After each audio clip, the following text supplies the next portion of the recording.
Eu procuro sempre viver na dependência de Deus em todos os sentidos, seja físico, financeiro, seja emocional, para pregar então nem se fala. Mas eu confesso, nesse seminário parece que eu estou mais dependente do que qualquer um que eu já tive. Um pouco por insegurança, mas o Espírito Santo tem me feito ficar bem seguro quando eu estou aqui à frente. E me convicto do Espírito, porque não estou tentando passar o que eu não sei, o que eu não vivi e o que eu não tenho convicção. Estou passando aquilo que, por experiência com Deus, e também aquilo que eu vi de homens e mulheres sérios de Deus. Então isso está me dando bastante convicção e muita paz. E não, estou tentando não entrar em nada controverso, nada que depois gere polêmica, gere muita confusão. Estou realmente buscando a paz com todos. Isso está me dando uma paz interior. E eu não posso deixar de mencionar os sentimentos que tive nessa igreja, de muita paz e segurança em Deus. Há uma tranquilidade no ar. A igreja está muito bem. Louvado seja Deus por isso. É leveza do Espírito Santo. Ambiente tranquilo, ambiente leve, ambiente maduro. E eu sei que isso emana de Jesus, que passa pelos apóstolos e desce para o corpo de Jesus aqui reunido. Então, louvo a Deus pela vida de Nancy e Marco, porque eu sei que estão na presença de Deus, estão se esforçando para manter um coração puro, sem ambiguidades, sem violência interior, sem imposição ao autoritarismo. Isso está trazendo bastante vezes maturidade para a igreja. Louvado seja Deus pela vida espiritual de vocês, pela comunhão que vocês estão tendo com o Espírito Santo e a tranquilidade, e essa tranquilidade é uma unção que está sobre a igreja. E um segundo aspecto é o louvor e a adoração. É impossível não se quebrantar enquanto estamos cantando nesse lugar, adorando a Deus. Muito profundo espiritual, e chamando o reino de Jesus para a terra, convocando Ele para ser Senhor da igreja, e declarando isso o tempo todo, e deixando Ele ser Senhor. Isso está muito evidente nas canções escolhidas, mas não só por causa das letras, por causa da atmosfera que se cria enquanto se canta. E eu fiquei muito quebrantado ontem e hoje ainda mais, durante esse período de adoração. Então, para mim são sinais. Quando você vai num lugar e está adorando e parece que está tudo fechado, uma dificuldade, você vai cantar um peso, sua mente desconcentrando. Não é tão bom, né? Não é tão fácil. Mas o ideal era sempre que desse o primeiro acorde, a primeira fala, meu Deus, parece que está subindo tudo com uma facilidade, e o download do céu já começa a descer na nossa cabeça, e a lágrima já começa a verter, e o coração vai ficando leve, e você sente que você está um pedacinho do céu na terra, né? Eu falo, eu estou num pedacinho do céu aqui na terra. Então, essas boas sensações eu quero falar, quero deixar e encorajar, né? Continue buscando a santificação, sem a qual ninguém verá o Senhor. Continue dando lugar para a humildade. A humildade nos garante ficar nos lugares altos. Só a soberba é que tira a gente de lugares altos. Que jamais venha espírito soberbo ou qualquer outro a dominar esse lugar, mas que fique aberto o coração e o céu sobre esse lugar. Vamos continuar. Sabe, eu pensei que eu tinha pouco para falar sobre o assunto, mas é uma enxurrada. A volta de Jesus realmente é o centro de todas as coisas, é a grande apoteose, o grande finale de um plano majestoso de eliminar a iniquidade da terra e estabelecer a paz, a santidade e o reino messiânico. Eu quero falar de duas realidades, são duas sempre, mas só para frisar mais isso.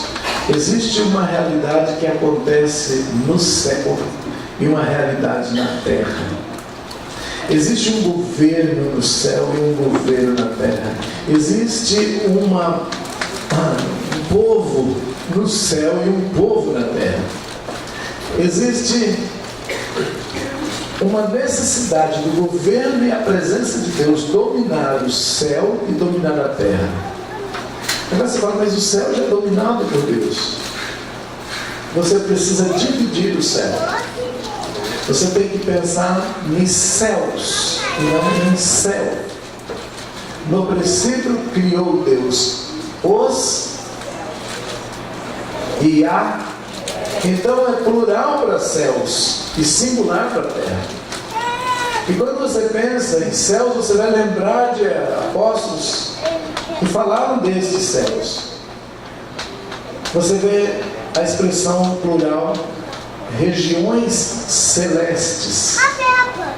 Você vai escutar Paulo dizendo que a nossa guerra, a batalha, não é contra carne e sangue, mas contra principado, potestade, dominador, força espiritual da maldade nas regiões celestes. Você pega um Daniel orando e encontra uma batalha que anjos estão trazendo respostas para ele, mas os anjos afirmam que estão passando por regiões que tem batalha, que tem guerra. É uma atmosfera que cerca o nosso planeta, que são chamados de mundos espirituais. São muitos mundos, são muitos céus, são camadas, e há entidades dominando essas camadas. Então, nós não tínhamos acesso ao céu dos céus, onde está o Altíssimo. Seres humanos ficaram aprisionados num sepulcro cósmico, vamos chamar assim. E aí diz, o mundo jaz no maligno. O nome desse sepulcro, jaz, vem de jazigo. Então o mundo jaz, o mundo está, jazigo é lugar de morto e enterrado. Então é como se o mundo estivesse enterrado, morto, num sepulcro maligno. E impossível de sair, impossível de achar um caminho de volta. E aí então, de cima, dos céus, desce o Senhor, atravessa este sepulcro, nasce dentro dele, não morre no sentido pelo pecado, morre pelos pecadores. Diz a palavra que ele desce e abre um novo e vivo caminho, e agora tem acesso aos céus dos céus, ao Altíssimo, estabeleceu conexão, quebrou a estrutura, tomou a chave da mão de Satanás e diz, vou abrir e ninguém mais vai fechar, e o que eu fechar ninguém mais vai abrir. Ele abre um novo e vivo caminho pelo seu sangue, diz a Bíblia, pela sua própria estrutura, pelo seu sacrifício. E agora um homem está fora da prisão, e esse homem sobe com o Filho do Homem e se assenta no mais alto dos céus e ocupa, enche todas as coisas, se torna Senhor da igreja, Senhor da glória, e todo o que nele crê vai poder passar e sair da prisão e pertencer a um reino superior e voltar ao seu espírito de onde veio, e nenhum ficar mais aprisionado. Ele abre. Então ele forma, ou ele estabelece um governo, estabelece uma passagem, um reino, um padrão novo para os habitantes da terra. E o espírito desses habitantes vão poder sair dessa prisão que nunca voltava para o reino eterno, e agora vão poder voltar, vão poder até reinar com ele. Agora, quem estava fechando todo o sistema, quem estava com a chave, aquele que levou o homem ao pecado, Satanás, e toda a sua hoste caída, que também vivia no terceiro céu. Ele vivia no terceiro céu e foi banido.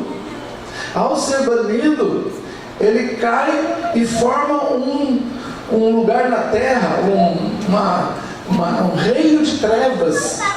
E aí o mundo começa, Gênesis capítulo 1, e a terra era sem forma e vazia, o Espírito do Senhor pairava sobre esse lugar, a face do abismo. Você encontra já em Gênesis a palavra abismo, escuridão. E a primeira coisa que Deus está fazendo é luz. Haja luz, ou seja, esse mundo.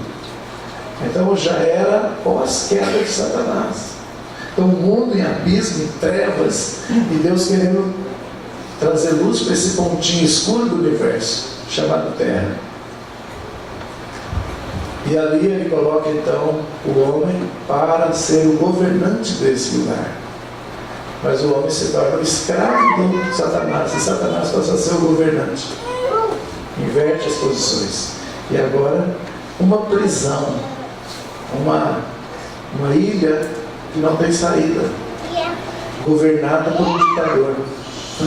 Não estou falando de Cuba, estou falando da terra e o inimigo.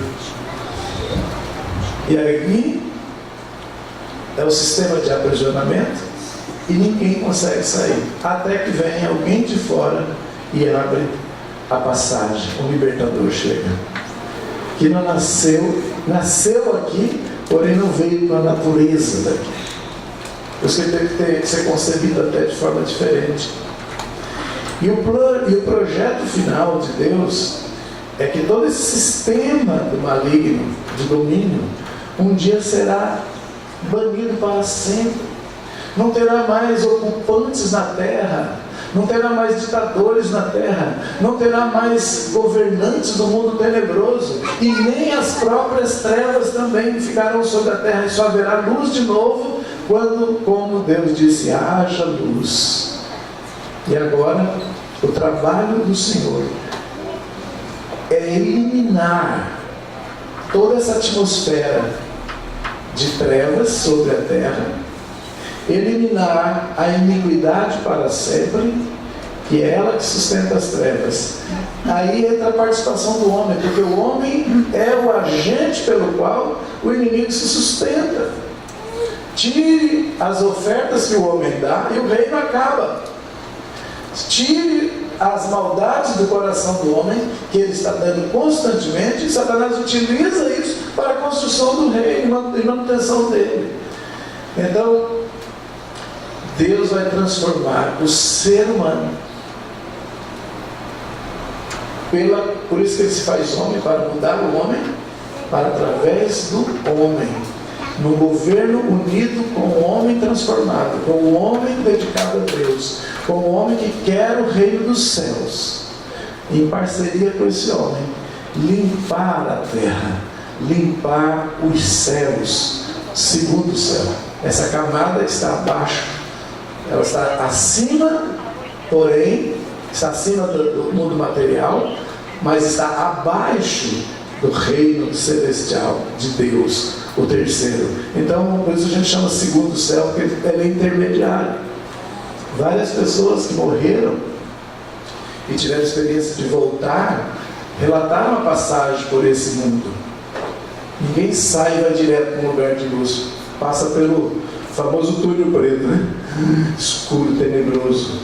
Várias pessoas que testemunharam, que tiveram o seu entendimento aclarado desde o momento que saiu até o momento que chegou lá.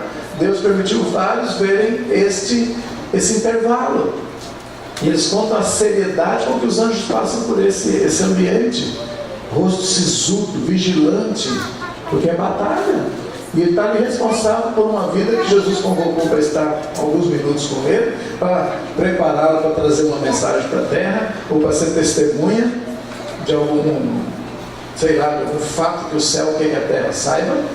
Então Paulo teve essa experiência de passar, João teve essa experiência de passar, e muitos ressuscitados dos nossos dias tiveram e relataram.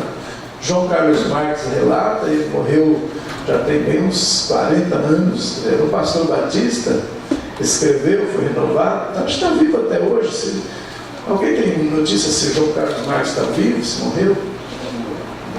A última vez que eu vi, ele estava vivo com 90 e tantos anos, falando ainda, gravando os vídeos na internet. Mas eu não sei se ainda está vivo, faz anos que eu não escuto ele. O Luiz é amigo dele, isso mesmo. Então, é uma pessoa que a gente teve contato, escutou presencial. Então ele tem histórias. Parece que ele passou 20 anos no céu, e foram 13 minutos, parece. Agora 13 minutos lá, meu irmão. É para escrever uma Barça. Dá para ele estudar tudo. É impressionante. Você vê aquele garoto que subiu aos céus um dia desses lá em Israel. Foi que dia, Marcos? Ele foi no Yom Kippur, né? Tabernáculo, né? Que ele teve uma experiência. O garoto morreu, subiu. Impressionante. Ele sentou com os rabinos depois. O rabino falava Ezequiel. Como você sabe isso? Ele nunca foi religioso, nunca frequentou sinagoga. E fala de Gog, fala de Magog, fala da batalha final, fala do Armagedon, fala... Mas como você sabe disso? E quem vai ficar? É os que usam o tzitzit. Para você e os da igreja não entendem muito bem isso, mas eles querem saber quem é que agrada mais a Deus. Eles chamam quem é que está lá em cima. Como é que faz? A gente tem que se pôr mesmo a roupa certinho por lá de fora, tem que comer a comida cachê, não comer porco. É assim que a gente agrada bem a Deus para entrar lá? Ele diz: isso aí é só uma parte, o mais importante é o coração, é o motivo pelo qual faz essas coisas. Deus sempre vai avaliar mais os motivos, ele diz. Por que você faz isso? E com que intenção, e com que nível de amor e justiça você vive na terra? O pessoal assustou, né? Aí os rabinos sempre ensinam, gente. Vocês estão preocupados mais com a aparência, Deus está preocupado mais em como e por que você está fazendo. Ok. Então existe esta atmosfera que se chama céu também, mas que na verdade é um baita do inferno, porque foi ocupado. Satanás ocupou ilegitimamente. E essas regiões espirituais, elas têm uma conexão com a terra. O que está acontecendo, o tipo de governo e comportamento daquele povo, é um reflexo das potestades que estão sobre a sua nação e seu país. Cada povo vai se comportar e vai sentir de acordo com o falso Deus que está dominando aquela região. O Evangelho chega para fazer uma contracultura, para pregar um reino bem superior e conectar a pessoa não ao segundo, mas levar o espírito dela a nascer de novo e conectar com o terceiro, para ele viver a cultura do terceiro, do lugar alto, e não a cultura do segundo céu. Amém?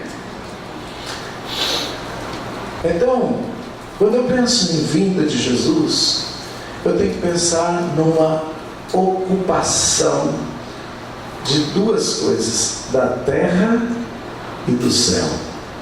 Por isso que no final terá novo céu e nova terra. E o mal já não habitará. O iníquo não governará. Quando Efésios diz que Jesus vai encher todas as coisas, no capítulo 4, diz que ele é o que desceu, o que subiu é o mesmo que desceu, levou o cativo no cativeiro, deu dons aos homens. E tem uma expressão que diz: para encher todas as coisas. A glória e a presença dele vão ocupar todos esses espaços. Os anjos, os governantes do céu, os fiéis a Deus vão ocupar todas as esferas espirituais e, como reflexo, ocupar todas as esferas da terra. Todas as instituições, todos os lugares. Por isso é que existe uma teologia bem forte agora de ocupar as montanhas, destronar os principais potestades, fazer a guerra espiritual, desocupar, desaloja tudo e traz o reino. Essa é uma forma de ver e correta do meu entender. Por quê? Porque combina com o plano de Deus. Jesus não vai perder. O reino não vai perder no final. Agora, como isso vai proceder e os tempos é que divergem linhas de pensamento. Porque está escrito que todos os reinos do mundo se tornarão do nosso Senhor. E Ele reinará pelos séculos dos séculos. Vai ser transferido. O que o homem transferiu no Éden para Satanás, o Filho do Homem, Jesus, transferiu no Éden, lá no jardim, transferiu no jardim do Getsemane, ele transferiu para Deus de volta. Agora é a disputa pela população. Quem vai ficar de lado? Quem vai ficar com quem? Então, haverá um extermínio da iniquidade. Infelizmente, também a gente vê que junto com Satanás caindo, vão agarrado pessoas. Uma vez o Senhor me explicou por que demorava para julgar uma potestade derrubada, para que desse tempo das pessoas se desgrudarem dela, para que quando ela caia sozinha. Então, se eu não me desgrudei de algum príncipe desse mundo, na queda dele eu estiver associado a ele, cai. Todas as vezes que a gente fez batalha em alguma região ou nação e caiu uma potestade, caiu um governante ou alguma pessoa de altíssimo nível, em termos de poderio na terra, caiu imediatamente. Imediatamente. Em vários lugares mesmo. Ou algum sistema de governo cai. Ou pelo menos abala. Então, Deus está limpando a terra e nós somos os seus faxineiros. Vamos fazer a batalha. A batalha é uma faxina, até desocupar todas as coisas. Agora verá um momento em que vai realmente confrontar forças no final, e aí é com Jesus, a níveis de batalha que não serão mais humanos. Quem aniquilará o maligno com seu poder e seu sopro é o Senhor. E não adianta eu nem você, nem 4, 5, nem 20 apóstolos do medo. É batalha para o próprio Senhor nos ares, e Ele exterminará os últimos inimigos. Ok.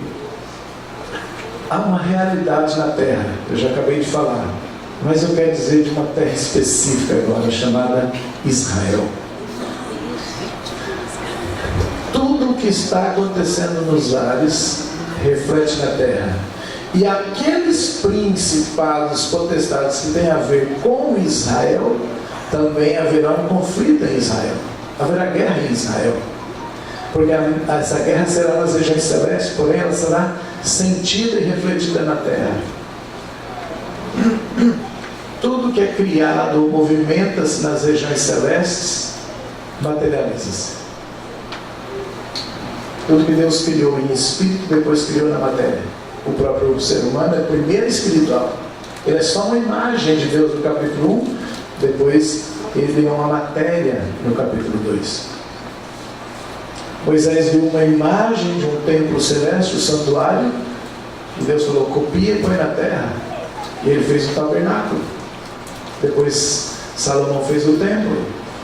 A própria terra de Israel, primeiro ela está nas regiões celestes. A cidade de Jerusalém, a capital, primeiro ela está nas regiões celestes, depois ela veio a existência na terra. Então nós estamos vivendo aqui embaixo um mundo paralelo, de um mundo muito mais real do que o palpável, porque esse aqui é mais mutável do que o outro, e esse só deriva daquele. Paulo diz, primeiro veio o espiritual, depois. E Deus, ao trazer o Salvador Jesus, Ele escolheu uma nação, Ele escolheu um lugar geográfico, escolheu uma terra, e por amor a esta terra Ele não se cala, porque essa terra de Israel é o símbolo, é a maquete do todo. A terra de Israel geográfica, as dimensões geográficas, é uma simbologia de toda a região espiritual da terra. Os inimigos tentando ocupar o tempo todo a terra, e tentando roubá-la e dizer, minha, não é desse povo escolhido, é uma tentativa, é um reflexo de Satanás e seus demônios o tempo todo, dizendo, nós vamos governar o mundo e mandar e ficar nos lugares altos. Enquanto que essa terra física de Israel é uma porção tão pequenininha, mas é a simbologia das regiões celestiais. É uma simbologia também da nossa vida, que pode ser ocupada pelo Senhor ou pelos inimigos do Senhor. A terra é um símbolo dessa terra, e é um símbolo das regiões celestiais. Quando você pensa nisso, você entende melhor o que Deus quer fazer. Ele quer limpar a terra. Qual? Todas. Qual que é o problema em Israel? É uma disputa de terra lá. Palestinos, árabes, cristãos, um monte de gente que por anos falou: a terra é minha. E Deus disse: não, essa terra pertence a um povo. Porque Deus acha que ele é mais bonito, mais santo que todo mundo? Não, ele sempre deixou claro: por causa da glória do meu nome, eu vou formar um povo, neles eu serei exaltado e santificado, e todas as nações saberão que eu sou Deus e que eu domino. A grande fúria de Satanás é contra esse símbolo, porque é como se lá a gente pudesse ver, a gente, eu digo, os homens naturais, pudéssemos ver o que está acontecendo no espiritual. É como se lá materializasse toda a teologia. Lá está Jerusalém, lá está o Calvário, lá está o filho de Davi, lá está o reino, lá está em terra toda a teologia nossa celestial. Então é a forma visível do mundo material. Por isso essa disputa por Jerusalém. Os profetas escreveram sobre isso e descreveram a batalha em dois livros. Zacarias tem visões e descreve a batalha nas regiões celestes também. Ezequiel descreve a batalha na terra. Mas você pode pegar e ler essas batalhas e entender também a batalha espiritual. A restauração de Israel, da nação. Falava muito ontem com o pastor Marcos, e a gente está falando, as pessoas associam a vida de Jesus sempre com haverá fomes, terremotos, guerras, nação contra nação, reino contra reino, pai contra filho, violência, pragas, doenças, ok. Tudo isso já teve em vários tempos na terra.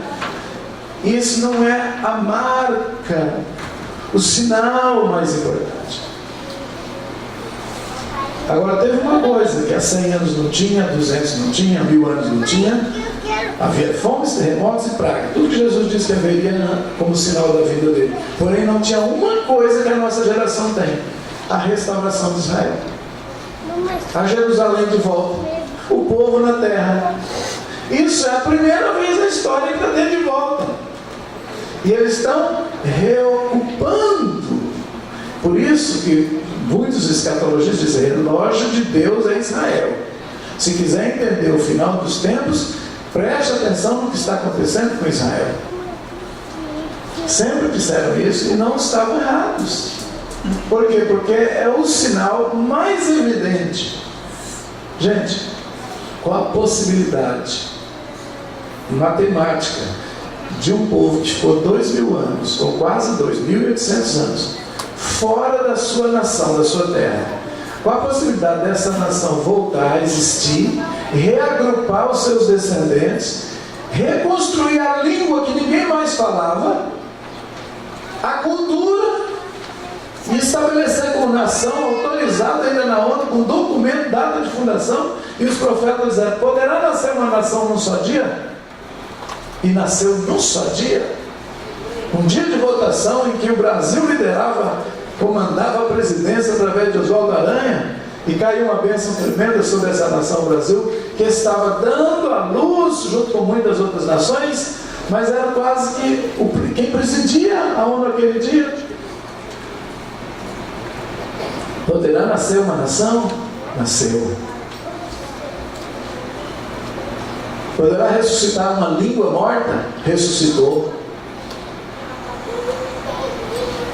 Quando a gente estuda hebraico hoje, é uma coisa interessante. Eles ensinam na escola para a gente que o hebraico parou de ser falado como idioma corrente de um povo há muitos anos. Irmãos, a irmã Daleira foi morar lá nos Estados Unidos, busca de trabalho, melhoria de vida, essas coisas. Nasceram crianças dela, ela fala português com essas crianças. As crianças já não conseguem mais falar português. Segunda geração, com só 10 anos na terra estranha, já perdeu a língua natural. Os judeus saíram de Israel e viveram nas nações do mundo inteiro por quase 2000 anos e recuperam a língua. Língua morta, língua perdida, língua que não se falava, e hoje tem hebraico fluente. Você pode catar aí o seu telefone e escolher o idioma que você quer, que traduz lá na lista de língua, vai aparecer hebraico. Como é que ressuscita uma língua? Como é que ressuscita um povo? E ressuscita os nomes exatos que tinham na Bíblia, no Antigo Testamento. Você viaja hoje em Israel, você vai encontrando a placa aqui. Aqui está o Monte Gilboa, aqui está Jerusalém, aqui está Jericó, aqui está Samaria, ali em cima está Galileia, essa cidade de Nazaré. Reconstruiu todo, mesmo do jeito que estava na Bíblia. Explica esse milagre. O profeta Ezequiel disse, 36 e 37, Deus falou, quando Israel nem estava esparramado nas nações, ele disse: eu vou trazê-lo de volta de todos os países para onde os enviei, ajuntar-os novamente, colocarei meu santuário no meio deles, derramarei meu Espírito, vou fazer tudo de novo. Vale a pena olhar para Ezequiel. Dá uma olhada em Ezequiel, a restauração de Israel 36 e 37. Esses dois capítulos são formidáveis. Agora, é símbolo do quê? É símbolo da ocupação da terra. É símbolo de que inimigos estão sendo tirados, reis estão sendo depostos nas regiões celestiais. As regiões celestes, que estavam todas em trevas, todas na mão de inimigos, dominando aí por milhares de anos, agora estão sendo confrontados. Principados e potestades estão sendo tirados das trevas, tirados da terra, tirados das regiões celestiais, e vão cair todos. Esse símbolo do povo de Israel entrando na terra é um símbolo da igreja também entrando em regiões celestes, fazendo guerra espiritual e tomando os lugares de domínio de Satanás. Agora, quanto mais a igreja vai avançando, mais a fúria de Satanás também vai aumentando. A Bíblia diz que ele sabe que resta pouco tempo. E quando tem pouco tempo, vai fazer o maior estrago. Apocalipse 12. Mas não vamos dar um salto tão grande assim que a mente da gente pode confundir. Capítulo. Deixa eu dar uma pincelada no 35, que essa semana eu escutei o Mendel Kalish, é um judeu, um pastor lá em Jerusalém. Outro dia eu fui uma vez só na igreja dele. Ele vem muito ao Brasil dar palestras. E ele, numa mensagem um dia desse, ele falou sobre o capítulo 35. E ele incluiu essa profecia que eu nunca tinha dado conta, que o assunto principal está aqui. Chama profecia contra o Monte Seir. É uma palavra contra Edom, os edomitas, que queria tomar a terra de Israel.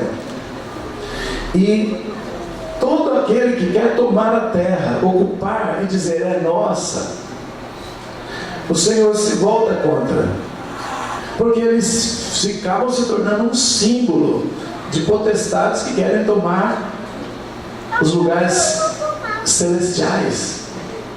Você lembra qual é o sonho de Satanás? Subirei, me assentarei nas extremidades do norte, na montanha de Deus, e serei semelhante ao Altíssimo. Ele quer ocupar os céus, ele quer governar os céus. Só o segundo? Não!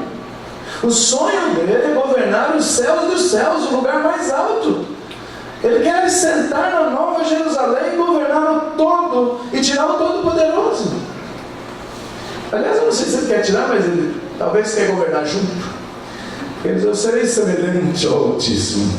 Ele nunca falou que ia vencer Deus, mas ele falou que ia tomar o governo de Deus, ia sentar no monte do trono. É a nova Jerusalém celestial. Ele está fazendo cerco para tomar esse lugar.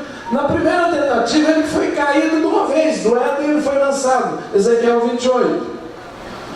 Depois ele se ocupa pelo coração de Adão e Eva e domina pelo coração da humanidade e volta de novo. E ele fala, agora eu vou construir uma torre, símbolo na terra, mas o que estava acontecendo no céu, regiões celestes, os demônios estão vindo. O Senhor diz, derruba de novo, para essa construção. Essa torre é um símbolo do que estava acontecendo nas regiões celestes.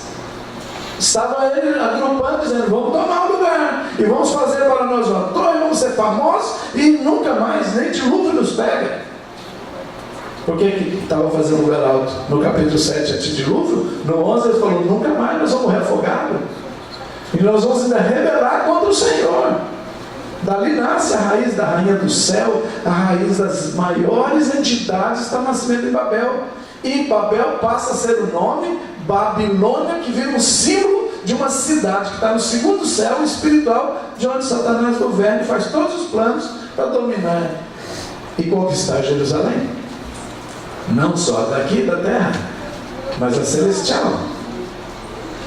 E de novo ele foi banido. Satanás já foi banido. Primeira vez no Éden, quando ele se rebela. Depois ele demonstra isso na Torre de Babel, ele é banido de novo, ele cai novamente. Porque agora ele está usando o coração dos homens para subir de novo. Homem é a imagem de Deus. E ele vai usar essa figura para subir nas regiões celestiais. E assim ele ocupou o segundo céu. Na segunda vinda de Jesus, ele é banido para sempre. Nunca mais ele vai tentar cercar Jerusalém, nem enganar nações. Ele vai ser detido para sempre, até que vá para o lago de fogo e enxofre. A segunda vinda é o ápice dessa vitória sobre tudo. É Jesus em glória. Então Israel, no capítulo 35, um juízo contra todo aquele que tenta e pensa tomar as terras que Deus destinou a Israel. Porque eu já te expliquei, aquilo é um símbolo das regiões celestes. Aqui embaixo, um símbolo, é como se fosse um Éden, né? Olha só, capítulo 35. O Senhor diz que vai assolar Seir. Por quê? Porque eles queriam as terras de Israel. Assolarei Edom. Verso 9. Em 35, 9. Em assolações perpétuas te porei, e as tuas cidades nunca mais serão habitadas. Assim saberei que eu sou o Senhor. Visto como dizes, os dois povos e as duas terras serão meus, e os possuiremos, sendo que o Senhor se achava ali. Deus se achava ali, diz. Era o símbolo da morada de Deus, Jerusalém. O símbolo da morada é Israel, é Jerusalém. E os inimigos dizendo, nós vamos tomar. É o símbolo da batalha espiritual para tomar o Monte Santo. Tanto é que a gente também chama lá em cima o Monte Santo de Sião. É um símbolo na terra do que está nas regiões celestes. E o juízo maior que vem sobre a terra, os juízos maiores sobre a terra, é para quem tentar pegar, tirar de Israel a terra. É o símbolo de Satanás tentando tomar os lugares celestiais. E não só os lugares celestiais acima de nós, mas também o nosso coração. E lembra que os dois são juntos, são similares. Terra espiritual, ou seja, mundo espiritual, e o nosso mundo interior. Sempre é um paralelo da nossa alma. Então a alma é a terra e também é o mundo espiritual. Para fora e para dentro, para fora e para dentro. Sempre é coisa dupla. O reino aqui dentro, está dentro de vós o reino. Mas o reino vai vir em plenitude e dominar tudo. Então é sempre dualidade. E o trabalho de Jesus sempre foi fazer os dois. Na primeira vinda, lidar com o Cordeiro que tira o pecado, que é dentro. E na segunda, tirar o governante satânico para sempre. E estabelecer o reino de paz sem fim, dentro do homem e fora do homem. O que é a grande tribulação? Quando você olha uma pessoa, ela está sem angústia, está tribulado, é a tribulação dentro. E tem a tribulação fora, na economia, no clima, em tudo quanto é coisa. Então são duas. Uma chama-se a angústia de Jacó. E outro são as suas catástrofes, as guerras. Mas tudo que estava fora vem dos conflitos ali dentro. Não dá para separar essa terra dessa terra de fora. Não dá para separar este reino interior do reino exterior. Não dá para separar a obra de Cristo que ele está fazendo fora com a obra que ele está fazendo dentro. Não dá para separar o mundo todo de Israel, porque lá é o símbolo do todo. As ocupações em cima da terra de Israel são as ocupações de principados nas regiões celestiais. A guerra ou o conflito interno lá de Israel com eles é o conflito nas regiões celestiais entre os santos, a igreja, os transformados e que estão em batalha. Os dois exércitos, Israel na terra, igreja no céu, nas regiões celestes, nas orações. Paulo diz que nós somos um mistério que estava escondido em Deus para fazer conhecido dos principados e potestades. Deus vai mostrar a sua sabedoria e sua graça, sua multiforme, através dos santificados, através da igreja, que ela vai confrontar e tirar. Porque ali são governantes espirituais.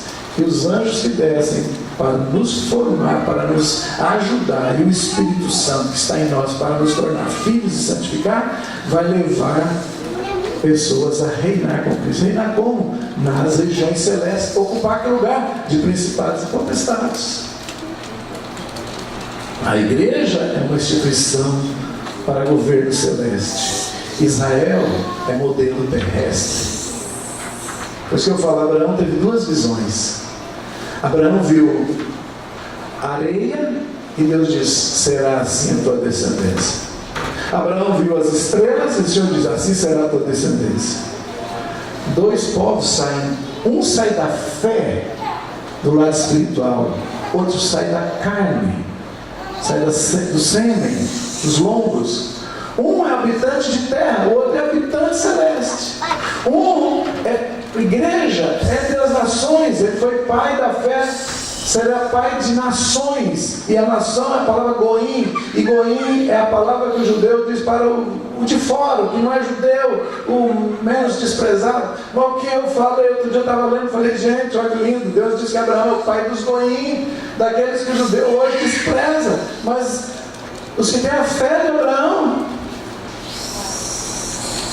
Nós somos filhos e imitação da fé, que creu em Deus e andou peregrino numa terra esperando uma pátria melhor.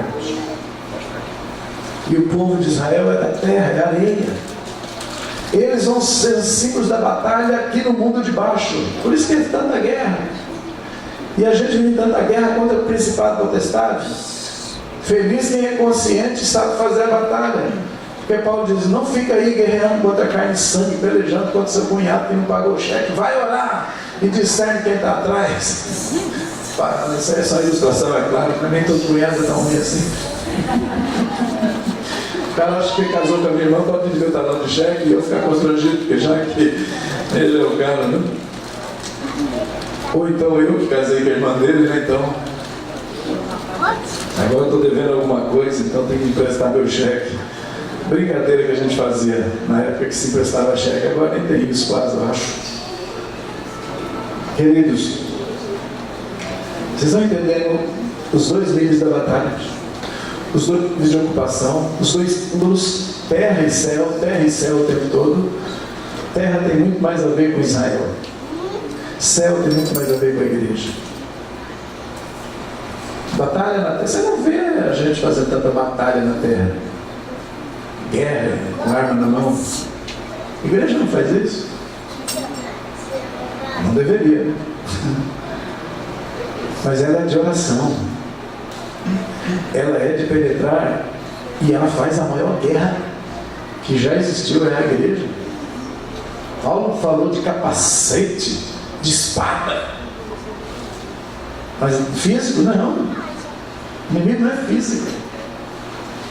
Agora Israel tem o IDF, o Exército de Defesa. É físico. As fronteiras guardadas.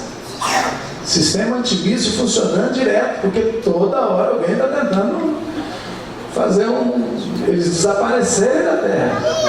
Sabe como que os que odeiam Israel? E engraçado que, infelizmente, o mundo islâmico é uma religião. E eu tenho que separar isso, porque dominou mais a população árabe. Mas eu não posso condenar a árabe, porque Deus também tem promessas e vai salvar essa nação inteira, vai salvar esse povo todo. Mas eles são a ferramenta de ódio contra Israel. E vai, pouco a pouco, estar incentivando o mundo a odiar também. A cadeira que está lá de direitos humanos na ONU é a Arábia Saudita. Não tem uma menção contra o mundo árabe. Por toda essa atrocidade na Síria, você não vê eles proclamarem nada. Porque está sendo feito em nome do islamismo. Mas Israel tem uma menção atrás da outra, atrás da outra, atrás da outra. Que está quebrando direito humano, que está sendo violento, que está sendo bruto, que está ocupando, que está quebrando isso, que está arrancando árvores. Outro dia eu vi um cara discursando lá, está acabando com a natureza, tirando árvores, destruindo os patrimônios. Gente, eu morei lá, não vi nada disso. Ou ao contrário, é demais. Só que os relatórios vão distorcendo para Israel ser culpado. O tempo todo, menção, pós menção, pós menção, pós menção. Porque é uma guerra. Israel está muito consciente. Por isso que eles acham que eles são odiados do mundo inteiro, eles não querem muita amizade. Preferem ficar na deles e se proteger. Eles não têm um coração aberto, porque eles não confiam que exista amor das nações por eles. Quando mostra a bandeira de Israel em culto, as igrejas aqui no Brasil dançando música hebraica, eles dizem uma sinagoga? Não, isso é cristão. Como? Ama Israel? Amamos. E tem um monte de gente que ama vocês e ora por vocês e está do lado. Hoje, com a internet tão veloz aí, as informações, eles estão sabendo. Opa, tem um povo. E Netanyahu, o primeiro-ministro, chegou a dizer: os amigos que Israel tem no mundo são os crentes. Por incrível que pareça, nós odiamos Yeshua e eles que amam Yeshua amam a gente também. É uma incógnita na cabeça deles, mas eles sabem hoje que tem um povo que os ama, que fala bem, que os visita, que os honra, que os defende, e é o único braço que eles contam na terra. Deus está juntando o exército que trabalha nas operações celestes com o exército da terra. Israel.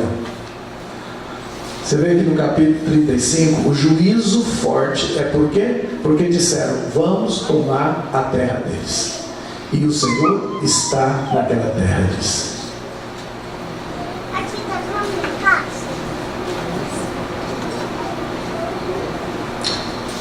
E olha o versículo 11. O motivo deles, da ira deles, é inveja. Outro dia eu vi um padre que está muito pró-Israel. Ele é holandês, ele deu palestras, ele estudou bem o antissemitismo e ele chegou à conclusão porque que a Igreja Católica fez uma teologia anti-Israel. E a teologia diz que a Igreja substitui Israel. E ele chegou aos estudos dentro por documentos da própria Igreja, e ele diz: a razão toda foi inveja. Inveja. Porque Deus deu a Israel. Eles escreveram isso aqui, gente. O que nós usamos como guia de fé e prática é totalmente judaico. O nosso Salvador é totalmente judeu. Só por isso já bastava ter inveja deles. E aí tenta montar uma teologia onde exclui a raiz e só fala do galho. Não quer dar ênfase. E também faz uma estratégia de tirar de Jerusalém o foco e colocar em Roma. E fazer a sede geográfica do cristianismo Roma, que não nasceu lá. Roma invadiu Jerusalém, destruiu Jerusalém, acabou com tudo, e depois de 300 anos nós somos a sede do cristianismo. Nunca, Jerusalém. E nessa geração, quando Deus está trazendo e ocupando Jerusalém física e trazendo o povo de Israel de volta, ao mesmo tempo uma consciência está entrando nas igrejas de que temos que sair de Roma e voltar para Jerusalém, abandonar as festas e comemorações pagãs que aprendemos com Roma e restaurar as festas bíblicas que o Senhor tinha desde o começo. Mudar a cultura, aleluia. Isso está acontecendo nessa geração. Em todas as gerações antes de nós não aconteceu, porque não tinha Israel na terra. Então esse conta mais a favor da vinda do Senhor nessas épocas ou nesse tempo, porque está preenchendo mais requisitos que Jesus anunciou que haveria sinais da vida dele. Israel restaurado. E o capítulo 36 de Ezequiel é uma descrição dessa restauração. E interessante, no capítulo 36 o Senhor diz que os montes e a terra de Israel voltarão a ser ocupadas. Você vai ler esse capítulo, diz o verso 8: ó montes de Israel, vós produzireis os vossos ramos, dareis o vosso fruto para o meu povo de Israel, porque estão prestes a vir. Eles estão para voltar. Os profetas foram falando que Israel ocuparia de novo a terra e ocupou tudo.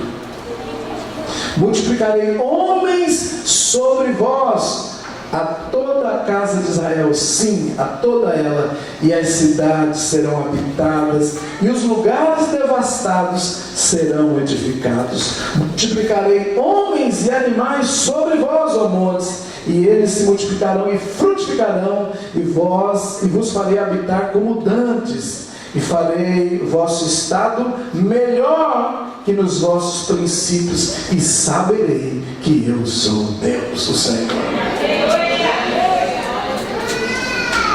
A razão por que Israel foi trazido de volta para a terra, e os judeus foram reagrupados de todas as nações que eles estavam, é para que Deus fale para o seu povo que Ele não desistiu, que Ele não os abandonou, que Ele não os esqueceu. Ele os corrigiu por um tempo, por causa dos seus pecados. Ele disse: mas eu nunca mais farei isso com vocês. Deus fez uma promessa de que restauraria eles, os santificaria e seria santificado eles. Quando você lê esse texto inteiro em casa, que é a lição da tarde hoje, depois do soninho, né? Você vai ler isso aqui e você vai ver e pensar: meu Deus, capítulo 37, 36, toda a restauração, e eles vão ocupando os montes de novo, ocupando os vales, eles vão plantar, o deserto vai florescer, vai reedificar as cidades destruídas, plantarão, reedificarão, são os verbos que você vai encontrar. Os rebanhos voltarão, e o Senhor diz que vai ser santificado nele, e as festas solenes voltarão todas. Hoje a gente vai para tabernáculos em Israel, a gente vai para Páscoa em Israel, restaurou as festas solenes. Quem podia imaginar, gente? Uma nação celebrando de novo as mesmas festas que você lia lá na época do rei Davi, na época do Novo Testamento de Jesus. Desapareceu por quase 2000 anos. E aí volta, tabernáculos. Zacarias fala disso também, mas depois nós chegamos lá. Queridos, no 37 é o vale de ossos secos, os ossos se encontrando com ossos, peles se revestindo, nervos se revestindo, um exército se levanta, Israel de novo na terra. Ezequiel 37, é a restauração. Eu sei que você e eu podemos pregar o Vale de Aço Seco no culto de domingo, dentro de uma célula, e aplicar essa lição para situações que estão muito quebradas, difíceis. Você dá uma palavra de esperança e sopra. Mas o texto original é a restauração da nação. A interpretação literal do texto, o profeta dizendo: vou trazer eles, e as expressões que eles estavam sendo assassinados. Gente, a restauração de Israel é 45. O Estado volta a ser Estado em 48. A Segunda Guerra Mundial é 45. Eles eram as vítimas dessa guerra. 6 milhões de judeus sendo mortos na Áustria, na Polônia e em todos os países, Alemanha e leste europeu, por aí afora. 6 milhões de judeus. E nesse capítulo diz que Deus vai trazer aquele povo que dizia: estamos cortados da terra, fomos assassinados. Tem um versículo aqui que diz: o Senhor: tirarei eles da sepultura.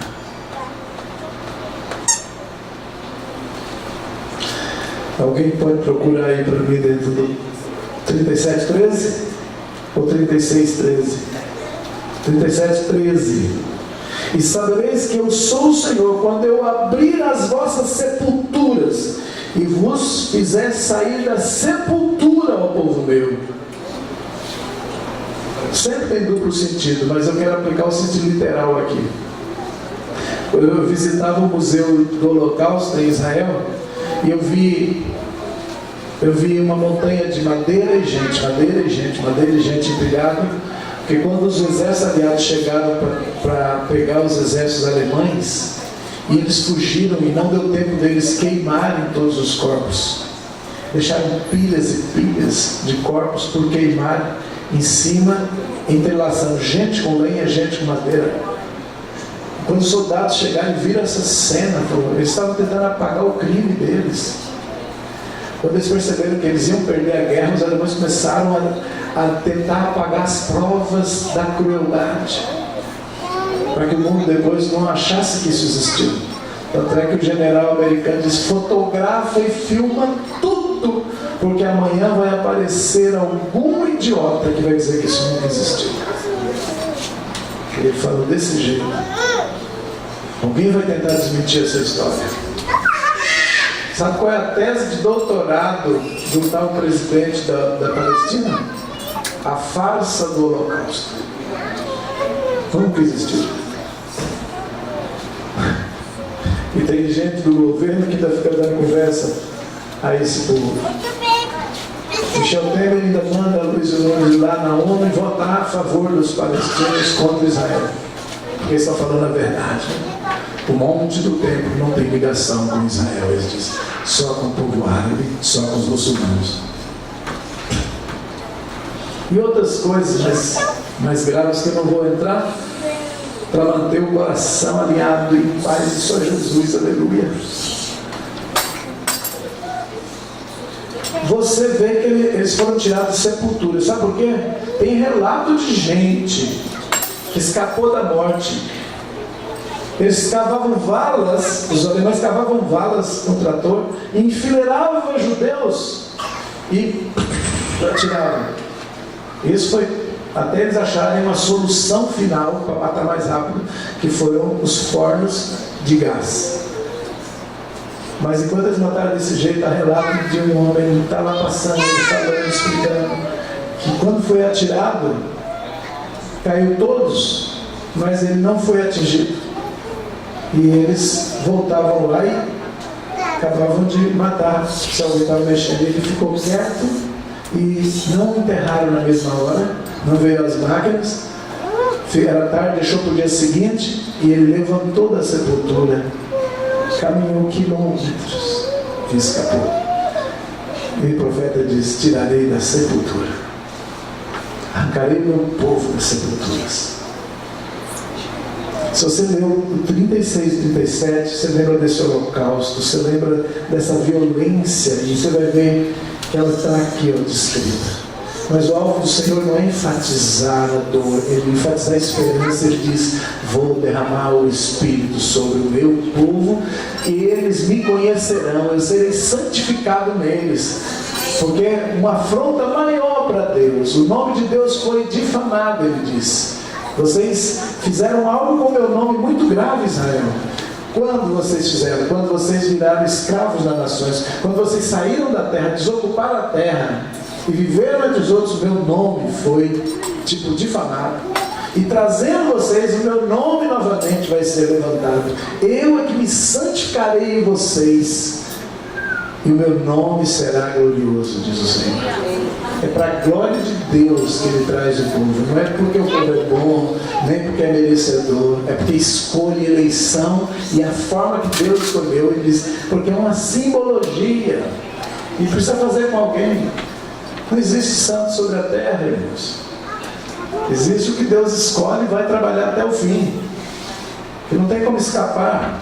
Agora, santificai-vos, Ele diz. Ou seja, esforça-se para vencer o mau costume, esforça para vencer o inimigo da sua alma. Vença interiormente. Israel está lá, um jogo de cintura, e Deus fazendo. Agora é impressionante o que Deus faz, né? Em 48, quando a ONU nasceu praticamente para acabar com a Segunda Guerra Mundial de 45, ela vê a situação dos judeus em campos de concentração pela Europa. A guerra acabou, eles não têm para onde voltar, as propriedades foram espoliadas, um problema social, não tem nem palavra para descrever, gigantesco.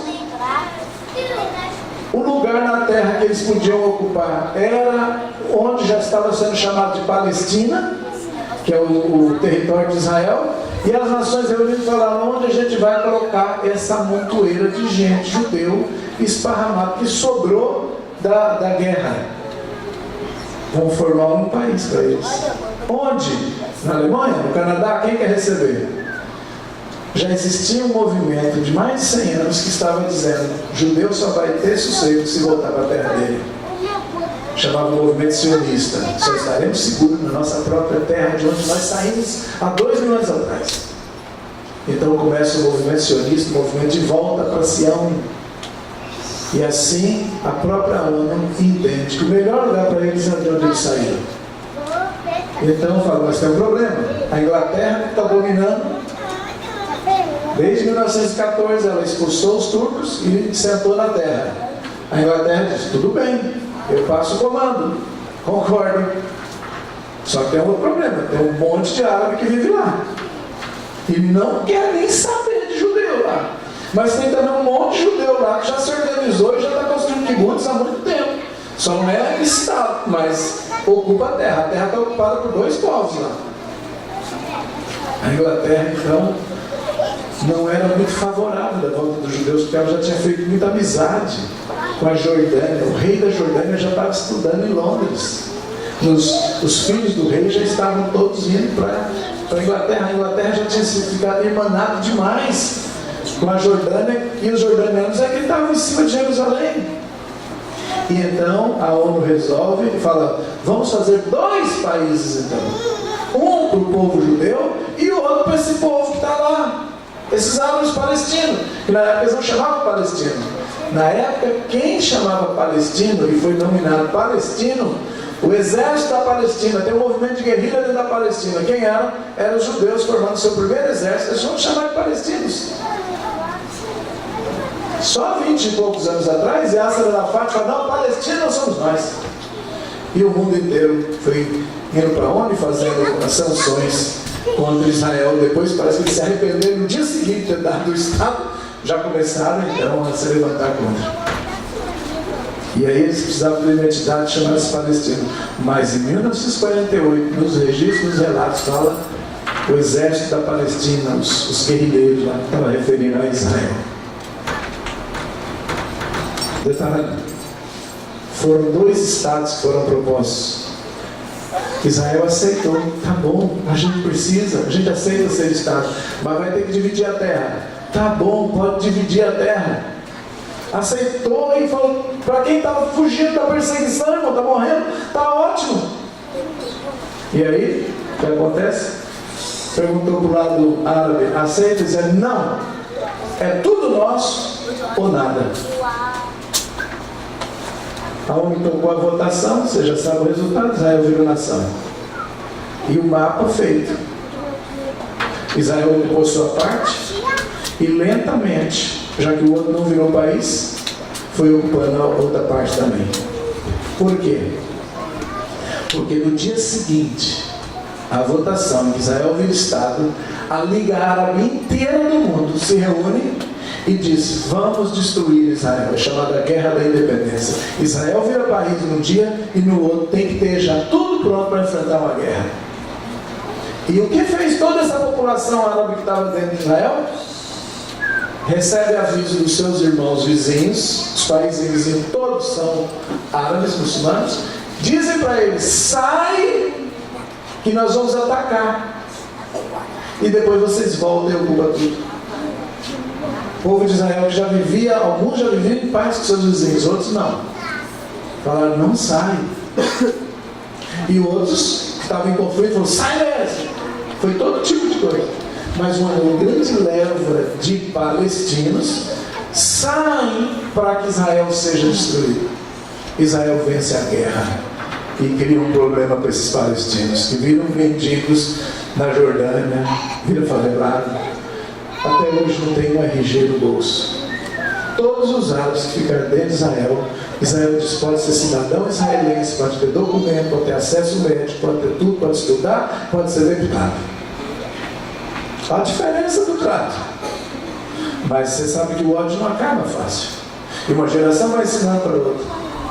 E eles continuaram tentando fazer guerra contra Israel.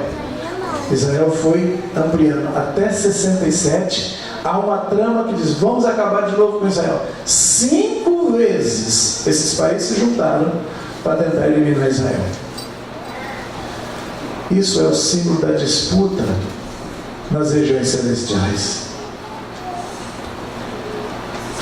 Quanto mais perto da vinda do Senhor, mais Israel ocupará tudo. 67, Israel reconquista Jerusalém. Até 67, a cidade de Jerusalém estava do lado, que era chamado Jordaniano. Israel faz guerra com a Jordânia e empurra os jordanianos até a sua capital, que é na Jordânia, que é Amã, e Jerusalém é recuperada. Aleluia. E aí eles declaram, voltamos para casa. Já tinha conquistado o Estado, aos poucos, foi aumentando o território. Em 67, Jerusalém é agora declarada de posse de Israel. As nações brigaram, e aí passou mais uns anos, vem essa parte, nós aceitamos a partida, nós queremos o Estado. Isso foi 40 anos atrás, amigo. Não tem mais esse trato agora. Entendeu? E eles perderam o território, foram perdendo, hoje são 20%. Israel foi comprando, vinha milionários da Europa, veio gente dos Estados Unidos, gente do mundo inteiro, judeu voltando e comprando o que deu para comprar. Até que eles falaram, não, para de vender, ou então põe um preço absurdo. Hoje você comprar um território de um palestino lá dentro, uau, haja grana, hein? Mas está indo, está conquistando. Mas o alvo de Israel não é exterminar ninguém, não é brigar o tempo todo. Como vamos viver em paz, amigos? Eu te dou todo o direito, faça o que quiser. Há 11 anos atrás, Israel deu uma região inteira chamada Gaza. Falou, se vocês tiverem isso, vai ter paz? Toma, fica para vocês. Tirou todos os judeus que moravam e entregou. Sabe o que aconteceu? Virou o foco maior de guerra. O governo terrorista do Hamas, até hoje, é o câncer dentro. Ali o vizinho que mais ataca. 4.000 mísseis em 30 dias lançaram. Foi a época que Israel inventou o antimíssil, o domo de ferro, e explode no ar. Senão a vida ficava impossível. Então por isso Israel foi desenvolvendo muita arma de guerra, muita tecnologia de ponta. Para sobreviver, Israel inventou o celular, que você usa hoje. Todo o sistema de chip veio de lá. Ultrassonografia. Isso aí veio tudo de guerra, depois virou da medicina. fazer microcâmera para ver tudo e não ser percebido. Depois usaram na medicina e sabe fazer hoje uma sonda e uma endoscopia. Mas tudo eles inventaram. Pra você ter ideia, um terço dos prêmios Nobel que tem no mundo é de judeu.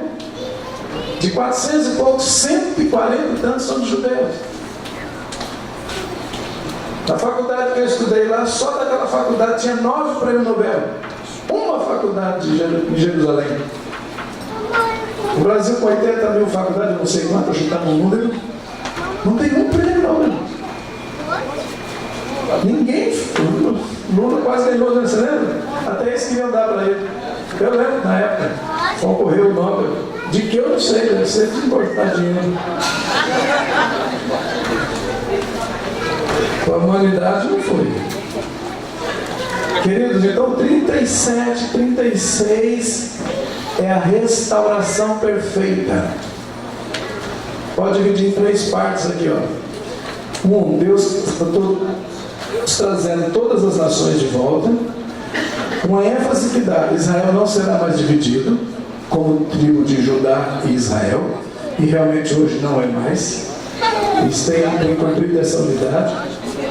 E a terceira ênfase que o profeta dá é o derramar do Espírito Santo sobre eles. Agora, como o Espírito do Senhor derramando, certamente o Messias será reconhecido. É a vinda de Jesus. E aqui que entra o ponto. Para que Israel, segundo os escatologistas, e me parece que eles estão certos com relação ao cumprimento de Ezequiel. Se o capítulo 36 e o 37 já se cumpriram, menos, vamos dizer assim, a salvação do jeito que a gente tem, conhecer Jesus, e o templo que está faltando, ó, 37, versículo 26 diz: e farei com eles um pacto de paz, e será um pacto perpétuo. Israel já é pactuado com Deus, então ele está falando de um novo pacto, agora em Yeshua, agora no Messias. E multiplicarei e porei o meu santuário no meio deles. Ainda não tem santuário, está lá uma mesquita no lugar. E o meu tabernáculo estará com eles, e eu serei o seu Deus, e eles serão meu povo. E o propósito para o qual eu faço tudo isso? Aí embaixo: as nações saberão eu sou o Senhor que santifica Israel, quando o meu santuário estiver no meio deles para sempre. A razão porque Deus vai permitir a construção de um santuário é para as nações saberem que Ele é Deus e Israel é o seu povo, e Ele santificou, e os lugares, a Jerusalém é do Senhor. As nações vão ter que engolir Deus, engolir. Todos que tentam eliminar a ética moral do mundo judaico-cristão vão ter que falar: não, está certo. Olha o nível de subida que essa nação deu. Saiu do zero, saiu da escravidão das nações, reconstrói, se torna uma glória tremenda para o mundo, uma inteligência, uma contribuição extraordinária e um santuário onde ninguém podia acreditar.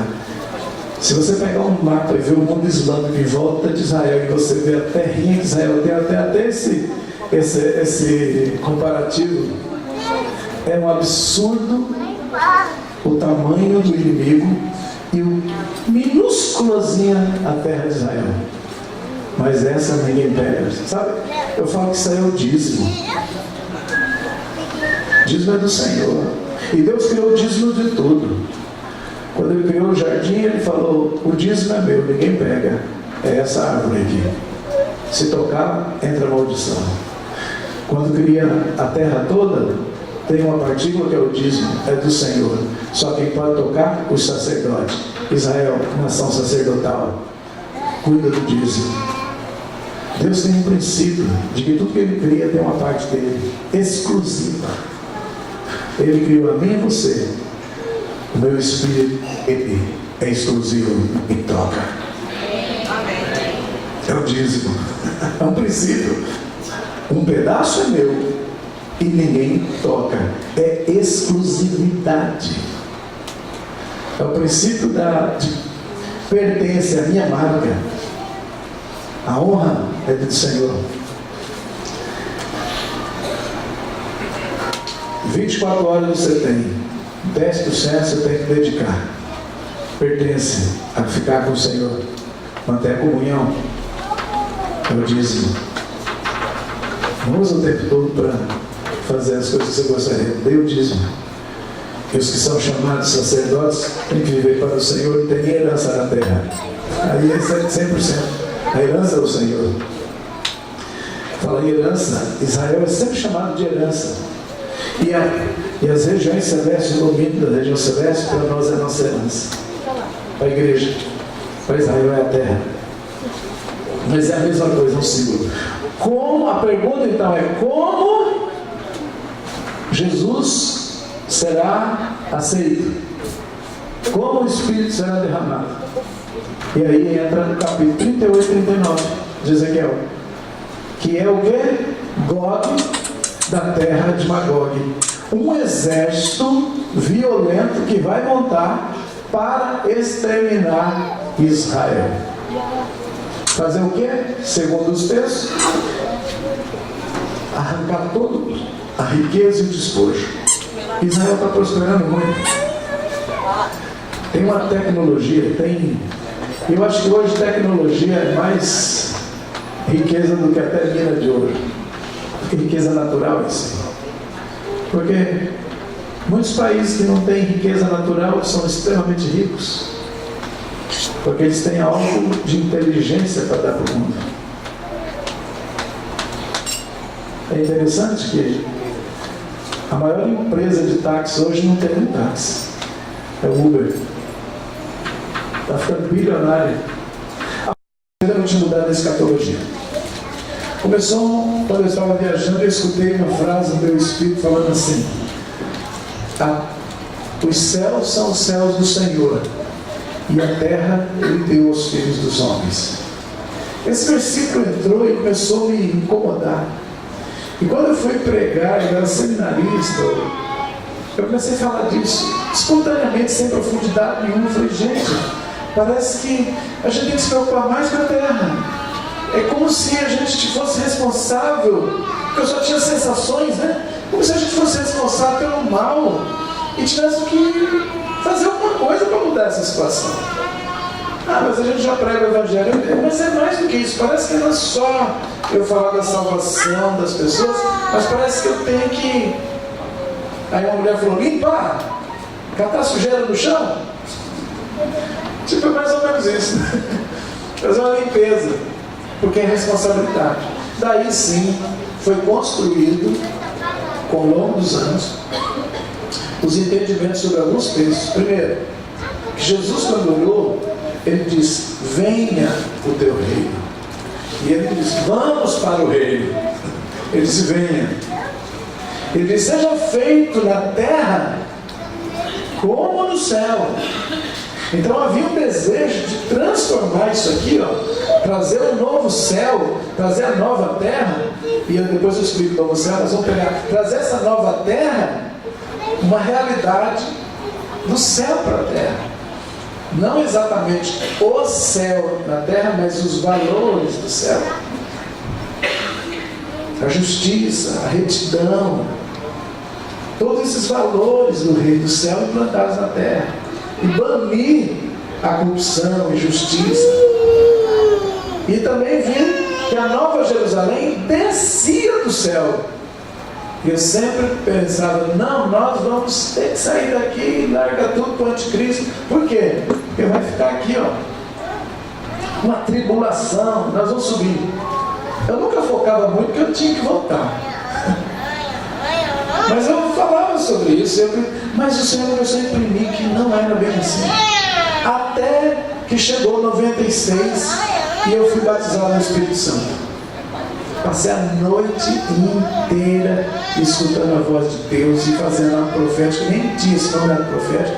Mas me rebulicei a noite inteira num grupo de irmãos. E eu via dragão, eu via monstro, eu via que tinha que arrancar eles e jogar para outro lugar. Eu via os mares balançando, as nações agitadas. E eu via tanta coisa. Eu passei a noite inteira escutando um seminário de escatologia. Quando estava 6 da manhã, minhas pernas doíam, estava quebrado. Eu disse: Espírito Santo, eu não aguento mais, me deixa dormir. Ele autorizou, levamos os irmãos para casa, porque foi uns 11 irmãos, mais ou menos de 8 a 10 irmãos dentro de casa, e aquele mover. E aí, fui deitar, e quando foi 11 horas e 13 minutos, exato, eu olhei no relógio digital, eu escutei de novo: levanta, Nazireu. Você é meu Nazireu. Eu vou te preparar para a volta de Jesus.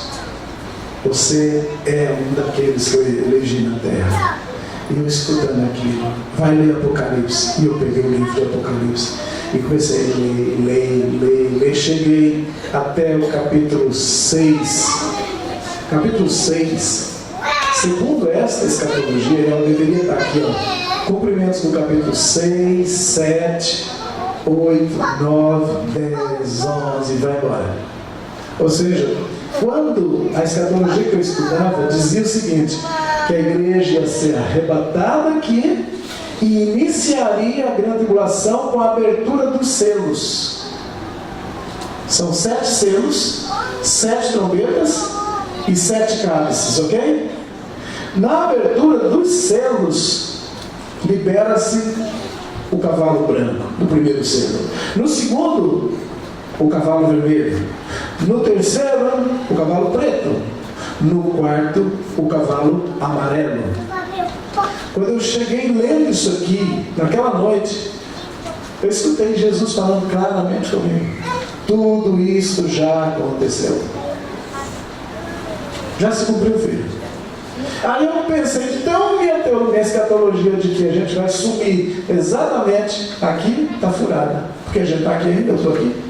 E estava todo mundo da minha igreja lá. E da sua também. Aí falei, ou não falei, mas eu acho que eu internei uma crença.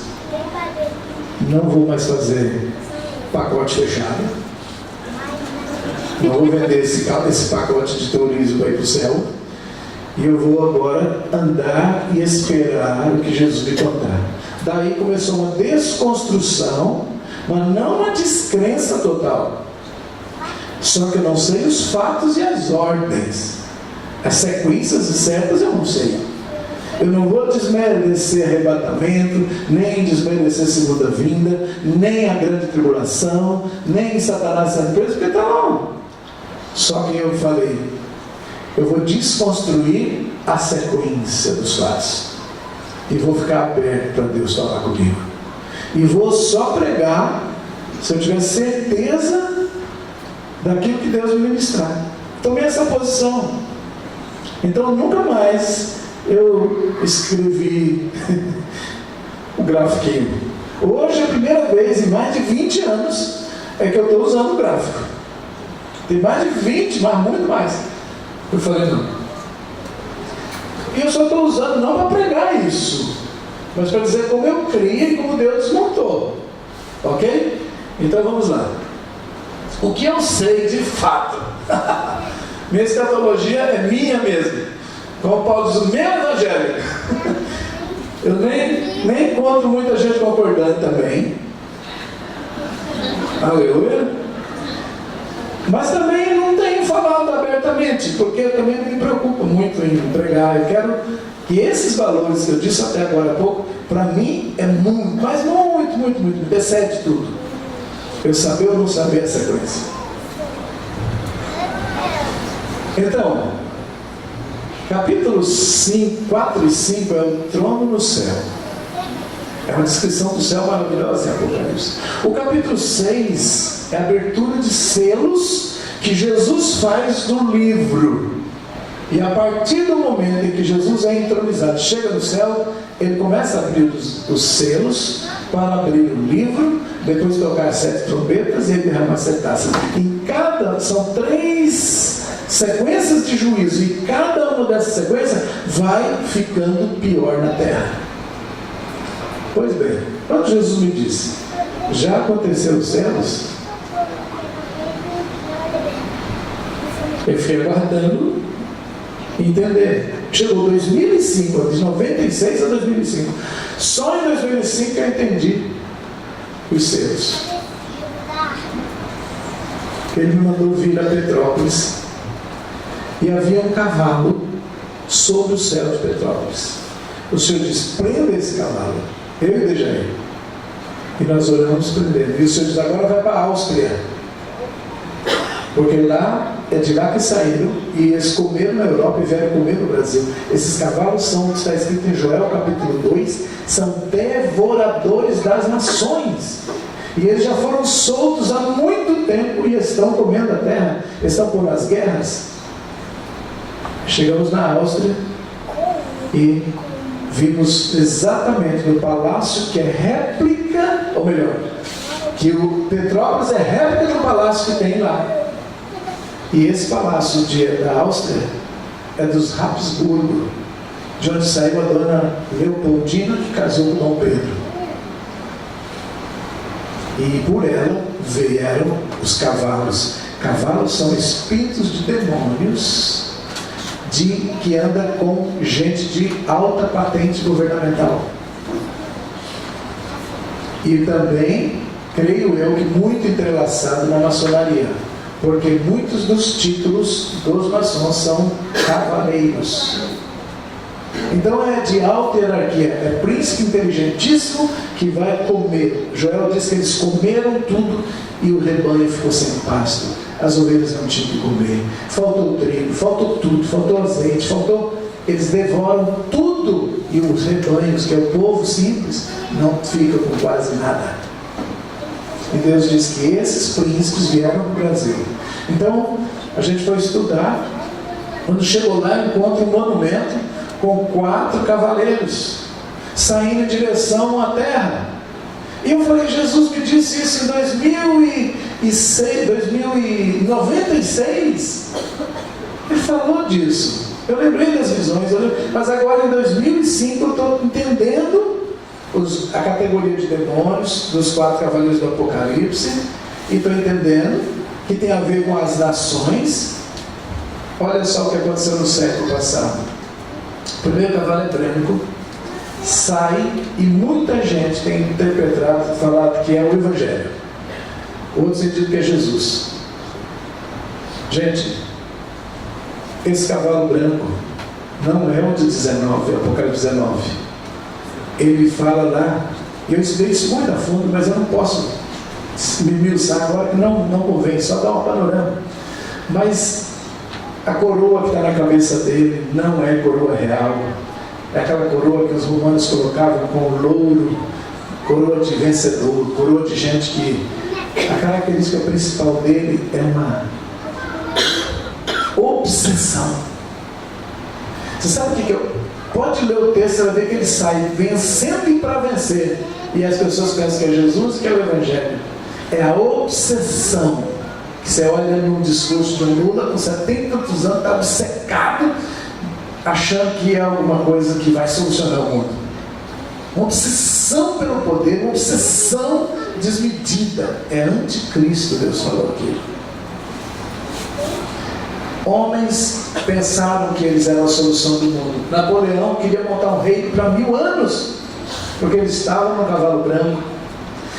E é na época de 1700 e pouco, mesmo com Napoleão, que nasce o pensamento de sacudir o jugo das nações que estão dominando. A Europa dominava todos. Lembra que a Europa colonizou o mundo inteiro?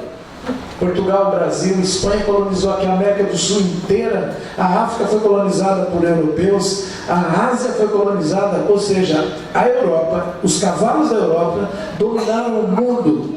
Eles saíram vencendo para vencer. E a figura de lá foi Napoleão. E aí o Senhor mostrou, segundo cavalo, vermelho. O que aconteceu? Ele é vermelho por causa ele tem uma espada e sai tirando a paz da terra. Esse cavalo, ele não tem misericórdia alguma, ele mata, ele provoca guerra. O que nós tivemos no século passado? 2 grandes guerras mundiais. Cavalo vermelho saiu sobre a terra. Terceiro, balança. O cavalo negro, ele tem uma balança na mão e sai dizendo: uma medida, 1 uma medida de trigo por um denário. Ou seja, a pessoa trabalhava o dia inteiro por uma mão de trigo. Não sei o que por cevada. É inflação. É balança econômica que ele traz na mão. Não é da justiça, é a balança da economia. E ele desequilibra os preços. O que aconteceu em 1929? Quebra da bolsa, gente suicidando porque tinha perdido dinheiro, ficou pobre. Eu li páginas e páginas sobre esse assunto. Não tem até hoje nenhuma teoria que foi aceita como: olha, a bolsa quebrou por causa disso. Ninguém sabe. Um dia valia tudo, outro dia não valia nada. Não tem um economista que deu uma tese de doutorado até hoje, ou seja, na PUC, na USP, onde for, que explicou. Conseguiu fazer a leitura. As escrituras dizem: saiu um cavalo vermelho, um preto, um amarelo. Ok, amarelo. O que fala sobre ele? O cavaleiro se chama Morte, e ele foi responsável pelas pragas e as doenças. Acabou a Primeira Guerra Mundial, 1918. 1919, o que tem no mundo? Gripe espanhola. Matou o mesmo tanto que a guerra. Morreu aqui no Rio de Janeiro, do governador. Matou 500 mil pessoas no Brasil. Os soldados que voltavam da guerra, da Europa, da Primeira Guerra, quando chegaram, vieram trazendo uma doença. E cada um que foi para a sua região no mundo levou essa doença. Põe na internet, vê quantas pessoas morreram aqui no Rio de Janeiro quando eles chegaram. E era tão apavorante que as pessoas não queriam tocar no corpo para enterrar. Está nos anais, está registrado na história do Rio e do mundo inteiro. Os 4 cavalos saíram. Isso foi o Senhor que me mostrou e falou: não tenha medo de falar isso. Por quê? Porque eu pensava: vamos ser arrebatados, e depois começa 7 anos de tribulação, e começa desses cavalos. Os cavalos estão mais de um século. Então não é uns 7 anos exatos. Se os selos para abrir demorou tanto tempo, e trombeta, agora eu tenho que ficar ligado no céu para entender os tempos, e de vez em quando o Senhor quer, Ele revela. E Ele disse que nós estamos vendo trombetas. E Ele falou: preste atenção, por que você acha que eu estou botando chofar para tocar em todo lugar? O mundo inteiro, você vai nos Estados Unidos, tem gente com chofar na mão. Israel nem se fala, mas aqui no Brasil, e já tem um bocado de tempo que está tocando chofar. É um símbolo externo para a gente entender os tempos. Então, o pai disse: alguém está achando aí as coisas. Primeiro, anticristo branco. Segundo, guerra. Terceiro, fome. Mas na verdade não é economia. E o quarto é morte. Esses males, você pode pegar o século passado e vai encontrar exatamente 2 guerras mundiais. Você encontra a Grande Depressão Financeira, e você encontra a gripe espanhola e outras pestes que subiram. Mas essa que foi chamada espanhola aqui para nós foi a inauguração do cavalo da morte. O mundo já estava sofrendo, deu glória a Deus ao que acabou a guerra e enfrentou outra situação pior. Então, por quê? Porque a partir do branco começa com um sentimento que as nações começam a dizer: não aceitamos mais. Começam todas as independências da Europa, todas as proclamações de independência, modelo republicano que a gente visitou hoje, tudo coordenado pelo branco, para chegar num dia eles terem uma estrutura de governo desses cavalos destruidora. Eu não entendo tudo, mas isso aí foi o que eu vivenciei na guerra espiritual. Propriamente aqui no Brasil, em maio de 2005, eu voltava da Viena, na Áustria, com a equipe de profetas, e o Senhor diz: agora jejua 40 dias para que caiam os cavalos e os cavaleiros. Eu obedecia, o profeta obedece. Fizemos, eu, Jair e outros irmãos, eu esparramei no meio. Quando estava no final desse jejum, Roberto Jefferson abre a boca e diz que tem um tal de mensalão, e começou a cair cavalo e cavaleiro, cavalo e cavaleiro, cavalo e cavaleiro. E Zacarias diz que eles, os cavaleiros pegariam a espada e lançariam um contra o outro, cada um ia derrubar o seu próprio irmão. Quem imaginava que eles iam se confrontar? E por coincidência, ou por jesucidência, Roberto Jefferson era de Petrópolis, o exato lugar onde estava o Palácio dos Cavalos, e onde Deus disse: prenda o primeiro cavalo do Brasil, é aqui. E dali começou a cair cavalos e cavaleiros, os devoradores de nação, os comedores estão sendo pegos. Eles vão cair todos em nome de Jesus. Paulo disse para a gente botar capacete, botar arma, botar armadura. É assim que se espera Jesus, fazendo batalha. Servindo, mas ao mesmo tempo tem outro aspecto. Um é o que eu sou para o próximo, o outro é o que eu sou diante de Satanás. Eu tenho como identidade de guerreiro para funcionar. E eu sei que essa área Deus preparou bem a gente para fazer guerra espiritual, para atacar. Eu não vou esperar a grande tribulação, falando: me tira logo daqui, Jesus, me arrebata logo, some daqui.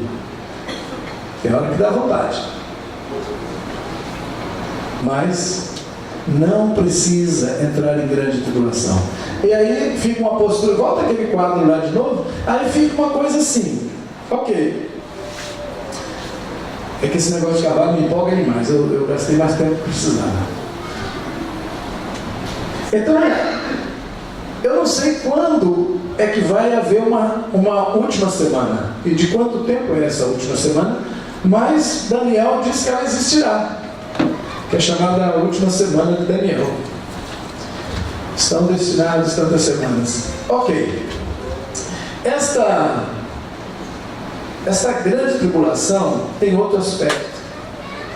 E tudo tem um aspecto exterior e tem um aspecto interior dentro da gente. É bom entender que existe a escatologia aqui, assim como há o reino aqui dentro e há o reino em plenitude lá fora. Há uma vitória sobre os cavalos aqui dentro e há uma vitória contra ele nas nações. Sabe o que o Senhor disse que esse anticristo, o que ele usa para subir e dominar o coração de um homem? Sonho de fazer coisa muito grande. Se Jesus nos convida para morrer, como que eu posso não sonhar grande? Se o convite todo é: tome sua cruz e me segue.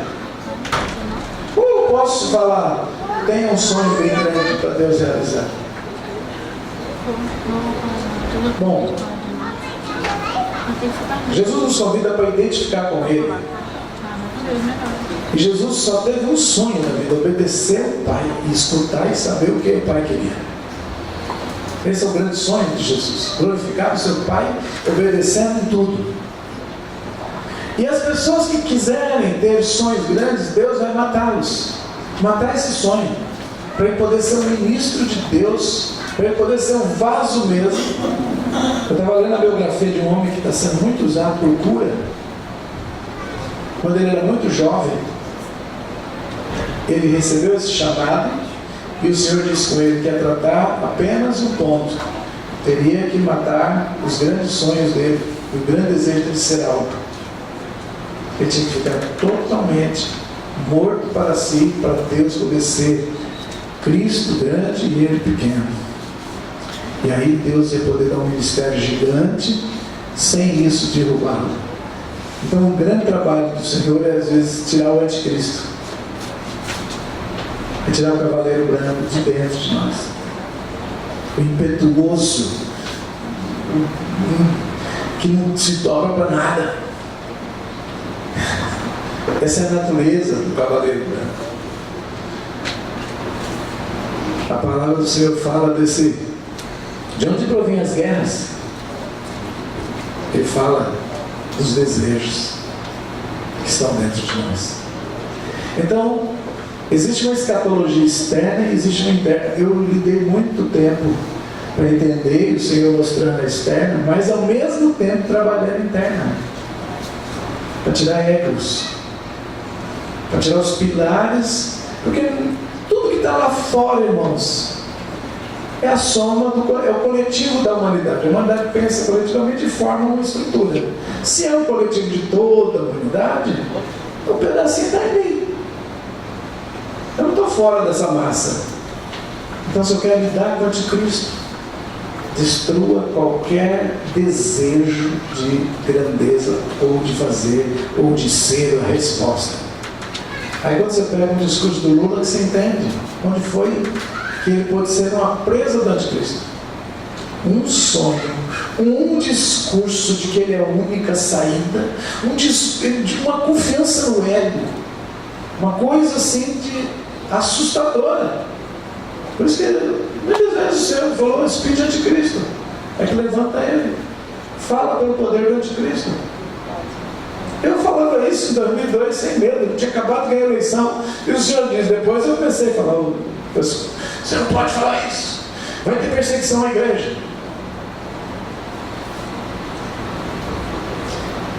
Então, os selos já foram abertos, e demorou muito mais do que 7 anos.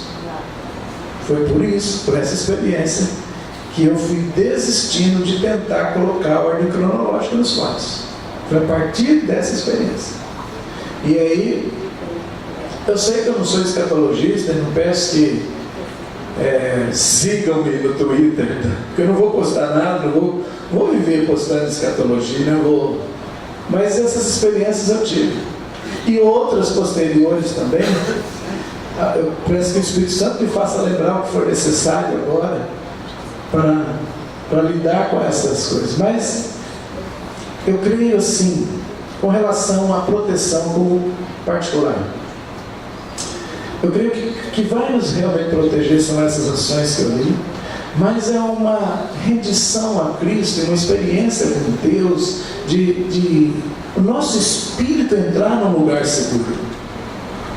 As circunstâncias não vão nos tocar na medida em que nós vamos vencendo a iniquidade e estarmos com Cristo e assentados com Ele, com consciência e com certeza disso.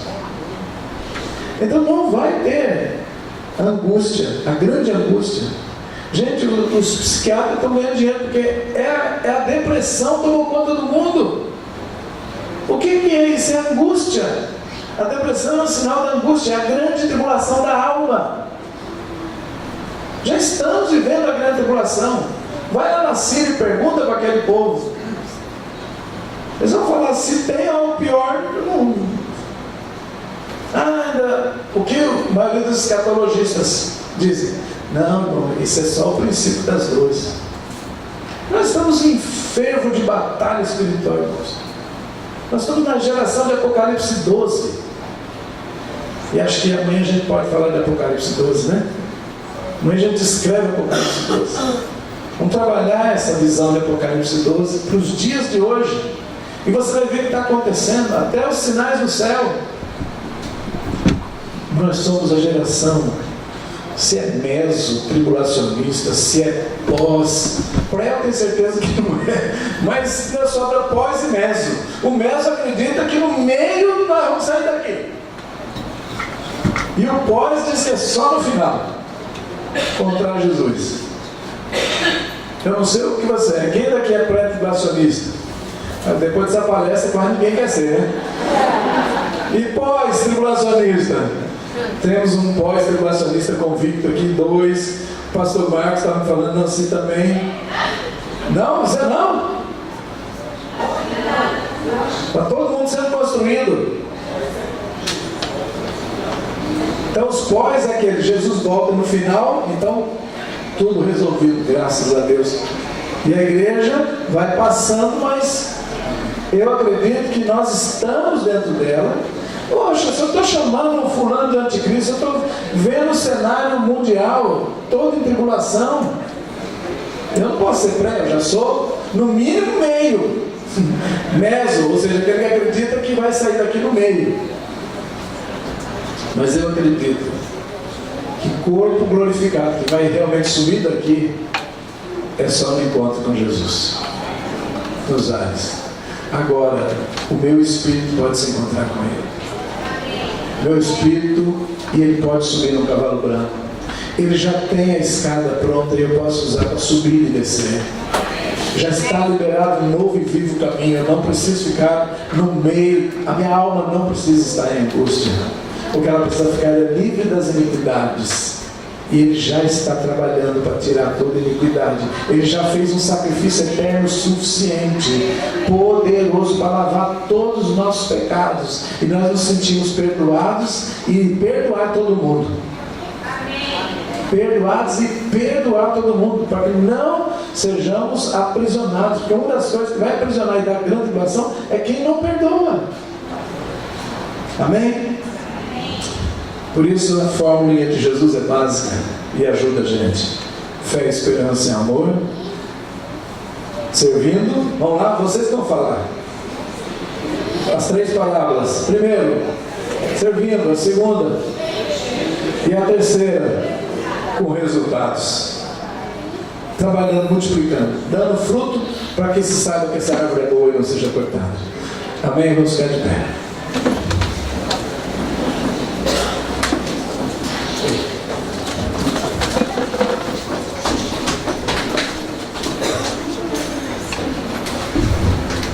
Amém, queridos. O povo que anda comigo sabe que eu nunca me preocupei se era no meio, no início, no final. É gozado que eu tenho pregado nesses últimos dias sobre tribulação. E tribulação, seja pequena, média ou grande, tem que ser enfrentada com perseverança. Porque perseverando na tribulação, você vai ter experiência. E quem tem experiências com Deus vive na esperança. Sabe que o futuro é algo que está nas mãos de Deus. O que está nas mãos de Deus é a minha segurança. Amém? Amanhã 10 horas. Pai, muito bom ouvir o que nós ouvimos hoje. Mas a grande coisa não é da hora da volta de Jesus, do encontro com Jesus, usar, não. O bom negócio é sempre estar vigilante, ligado, querendo te agradar em todas as coisas. O resto, Pai, é no teu tempo. Nós amamos a tua vinda porque amamos ao Senhor. Nós não amamos uma fase, nós amamos uma pessoa. E nós queremos viver hoje amando essa pessoa. De verdade. Nos entregando a ela. Nos rendendo a ela. Em todas as coisas. Em nome de Jesus. Amém. Vá na paz do Senhor e qualquer coisa sonhe com a volta de Jesus.